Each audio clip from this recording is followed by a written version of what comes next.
গোলাঘাটৰ বৰুৱা বামুণ গাঁৱৰ জয়ন্ত কুমাৰ দত্তৰ কুকৰ্ম। নিজ পত্নীক শাৰীৰিক মানসিক অত্যাচাৰ চলাই ধন বিচাৰি ব্লেকমেইলিং কৰাৰ গুৰুতৰ অভিযোগ। গোলাঘাটৰ যুৱক জয়ন্ত কুমাৰ দত্তৰ বিৰুদ্ধে এই অভিযোগ। ধৃত জয়ন্তই দীৰ্ঘদিন ধৰি নিজ পত্নীক চলাই আহিছে অমানৱীয় অত্যাচাৰ। আনহাতে নিজ পত্নীৰ ফেচবুক ইনষ্টাগ্ৰাম একাউণ্ট হেক কৰাৰো ষড়যন্ত্ৰ জয়ন্ত কুমাৰ দত্তৰ। ঘটনা সন্দৰ্ভত জালুকবাৰী থানাত এজাহাৰো দাখিল কৰিছে ভুক্তভোগী পত্নীয়ে। ধৃত জয়ন্ত কুমাৰ দত্তই জনৈক সুমন কুমাৰ দাস নামৰ এগৰাকী যুৱকৰ সহায়ত এআইৰে সংগীতা মজুমদাৰ সুমন কুমাৰ দাসৰ সৈতে সংযুক্ত ফটো বনাই সামাজিক মাধ্যমত ভাইৰেল কৰাৰ অভিযোগ। আনহাতে সুমন কুমাৰ দাসে নিজ মুখে স্বীকাৰ কৰিছে নিজৰ ভুল। ঘটনা সন্দৰ্ভত আৰক্ষী প্ৰশাসনে কি ব্যৱস্থা লয় সেয়া সময়তহে হ'ব লক্ষণীয়। নমস্কাৰ, মোৰ নাম শ্ৰী সংগীতা মজুমদাৰ। মই আজি বহুত ডাঙৰ বিপদত অসহায় হৈ পেলাই আজি মই ভিডিঅ'টো বনাইছোঁ। আপোনালোকক সকলো ৰাইজকে, অসমবাসী ৰাইজক মোৰ নিজৰ এই সমস্যাখিনি ক'ব বিচাৰিছোঁ। মই কেনেকৈ যন্ত্ৰণাত আজি ভুগি আছোঁ।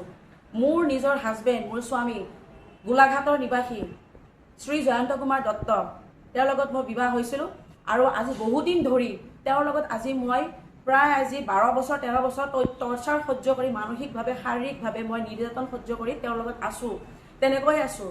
তেওঁ অত্যন্ত ড্ৰিংকছ কৰে, স্মকিং কৰে আৰু ইয়ালৈকে মই গম পাইছোঁ যে ড্ৰাগছ এডিক্টেডো হয়।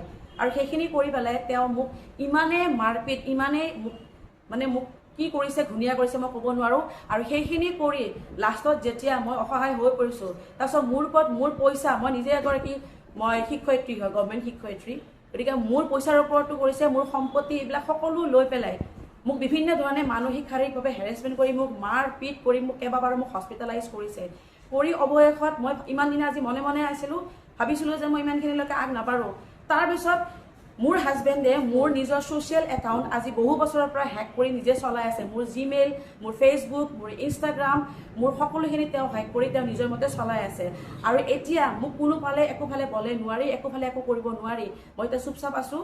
আৰু মোক যেতিয়া মাৰপিটৰ সংখ্যা বেছিকৈ বাঢ়ি গৈ আছে, তাৰপিছত মই যেতিয়া পুলিচত গ'লোঁ, পুলিচ কমপ্লেইন কৰিলোঁ। তাৰপিছত তেওঁ কি কৰিছে, এতিয়া বেলেগ এজন ল'ৰাক লগোৱাই পেলাই মোৰ গোটেইখিনি ইমেইল ID গতিকে সকলোখিনি তাক দি দিছে। সেই ল'ৰাটোৰ লগত লগ লাগি, সেই ল'ৰাটোৰ নাম হৈছে সুমন কুমাৰ দাস। তাৰ লগত লগ লাগি মোক এতিয়া আজি যোৱা 3-4 দিনত ধৰি মোক অত্যাচাৰ কৰি আছে। মোৰ AI কিছুমান ফটো বনাইছে আৰু সেই ফটোবিলাক তাহাঁতে ছ'চিয়েল মিডিয়াত বোলে আপলোড কৰিব। আৰু মোৰ ফেমিলি, মোৰ স্কুলৰ প্ৰিন্সিপাল, মোৰ ফেমিলি, মোৰ লগৰ যিমান মানুহ আছে চবকে সেইবিলাক ফটো দি আছে। মোৰ লগত AI ফটো বনাই সেইবিলাক দি আছে, দি পেলাই মোক কৈ আছে যে মোক ব্লেকমেইল কৰিছে। আৰু ইমানতে শান্ত নাথাকি সিহঁতে মোৰ একমাত্ৰ ছোৱালীজনী, মোৰ স্কুলত মোৰ ছোৱালী পঢ়ে স্কুলত, সেইজনী ছোৱালী মোৰ স্কুলৰ আৰু মোৰ স্কুলৰ প্ৰিন্সিপালক আৰু মোৰ ছোৱালীৰ স্কুলখনৰ প্ৰিন্সিপালক আৰু ছাবজেক্ট টিচাৰক সকলোকে ফোন কৰি কৈছে যে মোৰ লগত হেনো সম্বন্ধ আছে আৰু মোৰ বিষয়ে মোক বহুত বেয়াকৈ এইবিলাক মোক বদনাম কৰি আছে। মই এজনী বদমাছ হয়, মোৰ ফটো হেৰি কৰি আছে, মই বোলে মোৰ বহুতৰ লগত বোলে মই হেৰি কৰি আছোঁ, এইবিলাক মোক চব বদনাম কৰিছে। আৰু মোৰ ফটো দিছে, AI ফটো কেইখন বনাইছে আৰু সকলোকে মোৰ এইবিলাক কথা কৈ পেলাই মোক মানসিকভাৱে হেৰেছমেণ্ট কৰি আছে। এতিয়া মোক মাৰাৰ ভাবুকি দিছে, মোক বোলে সিহঁতে লগ লাগি মোক মাৰিব, মাৰ্ডাৰ কৰিব। এতিয়া মোৰ ঘৰত গৈ পেলাই ৰখি আছে। সেই মোৰ হাজবেণ্ডে যিটো ল'ৰাৰ লগত লগ লাগি কামখিনি কৰিছে, সেই ল'ৰাটোক মোৰ ঘৰত পঠাইছে। সি এতিয়া ঘৰত ৰখি আছে, মই থাকোঁ য'ত মোৰ ছোৱালীক লৈ, তাত গৈ পেলাই সিহঁতক পঠাইছে, মানুহ পঠাইছে মোক মাৰিবৰ কাৰণে, মোক মাৰ্ডাৰ কৰিবৰ কাৰণে। গতিকে মই উপায়বিহীন হয় মই আৰক্ষীৰ ওচৰত চাপিছোঁ, আৰক্ষীৰ ওচৰত মই কেছ ৰেজিষ্টাৰ কৰিছোঁ।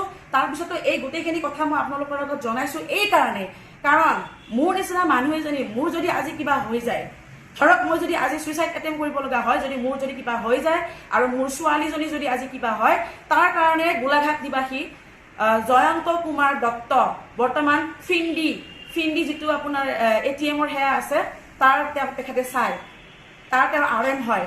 গতিকে সেই জয়ন্ত কুমাৰ দত্ত আৰু গুৱাহাটীৰ নিবাসী আপোনাৰ গোটানগৰৰ সুমন কুমাৰ দাস যে লগ লাগি পেলাই এই দুজন ব্যক্তি মোৰ আৰু মোৰ ছোৱালীৰ জীৱনৰ ধ্বংসৰ বাবে দায়ী হ'ব। যদি মোৰ আৰু মোৰ ছোৱালীৰ যদি জীৱন ধ্বংস হয়, আমাৰ যদি কিবা হয়, তেতিয়াহ'লে জয়ন্ত কুমাৰ দত্ত আৰু সুমন কুমাৰ দাস, জয়ন্ত কুমাৰ দত্তৰ ঘৰ হৈছে গোলাঘাট আৰু সুমন কুমাৰ দাসৰ ঘৰ হৈছে গুৱাহাটী গোটানগৰ।